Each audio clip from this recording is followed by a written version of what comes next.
Frères et sœurs, ce dimanche du Bon Pasteur nous rappelle l'amour infini du Seigneur pour chacun de nous, cette attention de tous les instants à tous nos besoins. Cette image du Bon Pasteur parcourt toute la Sainte Écriture. Elle est déjà présente dans l'Ancien Testament. Dieu est vraiment le berger de son peuple. Il le fait sortir d'Égypte, où il était en captivité, pour le conduire vers la terre promise. Par l'intermédiaire des patriarches et des prophètes, il a entrepris un long travail d'éducation pour préparer son peuple à accueillir le Messie annoncé. Tout au long de l'histoire du peuple d'Israël, Dieu fait appel à des bergers. Abraham, Moïse, David, bien entendu. Et la nuit de Noël, la bonne nouvelle de la naissance du Sauveur a d'abord été annoncée à des bergers. Jésus est par excellence le bon pasteur. Et le bon pasteur aime toutes ses brebis. Il voudrait même que toutes soient rassemblées, c'est-à-dire toute l'humanité. Le Christ a offert sa vie pour tous les hommes, toutes les femmes de la terre. Il veut tous nous rassembler dans son Église. Le bon pasteur aime ses brebis. Il a choisi d'abord 12 apôtres sur le bord du lac de Galilée, puis il continue à appeler. Prions pour que de nombreux jeunes accueillent cet appel, lui répondent favorablement. Je connais mes brebis me connaissent, et je donne ma vie pour mes brebis. Dans l'évangile de Saint Jean et dans toute la Bible, le terme « connaître » a un sens plus large que dans le langage courant. Connaître quelqu'un, c'est l'aimer personnellement et entièrement. Notre Seigneur nous connaît par notre nom. Il nous aime d'un amour éternel. Et cet amour se traduit par le don de sa vie, comme le dit l'évangéliste Saint Jean.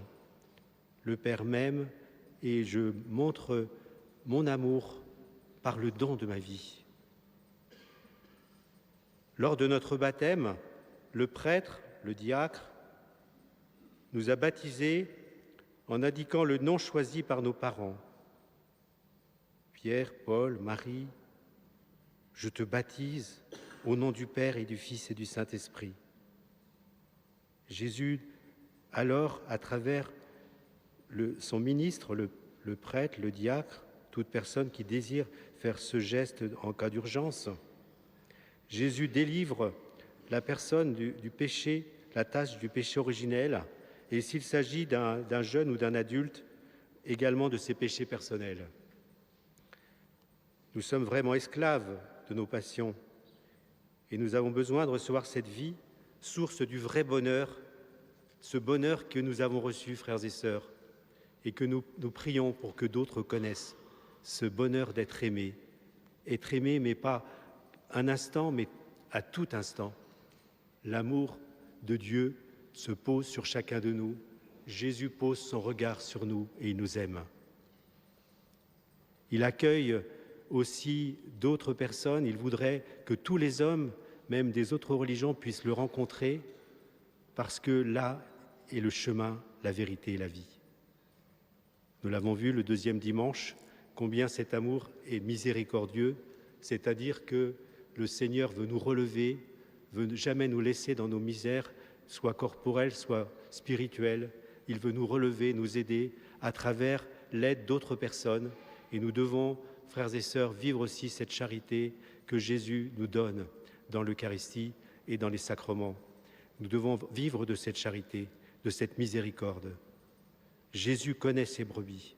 Celles-ci écoutent la voix de leur maître. Elles l'écoutent car elles se sentent aimées et protégées par lui. Le Christ bon berger nous connaît dans la profondeur de notre être.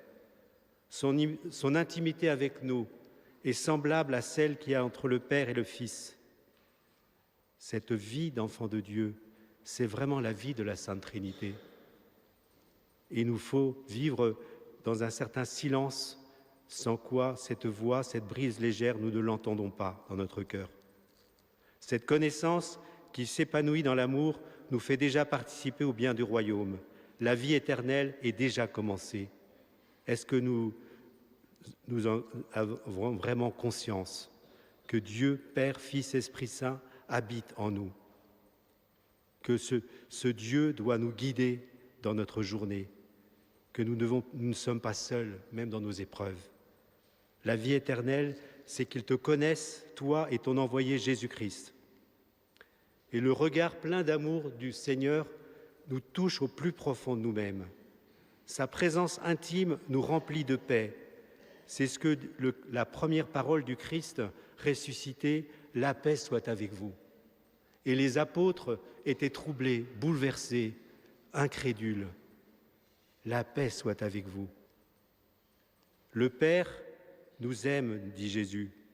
Mon Père qui m'a donné mes disciples est plus grand que moi et personne ne peut rien arracher de sa main.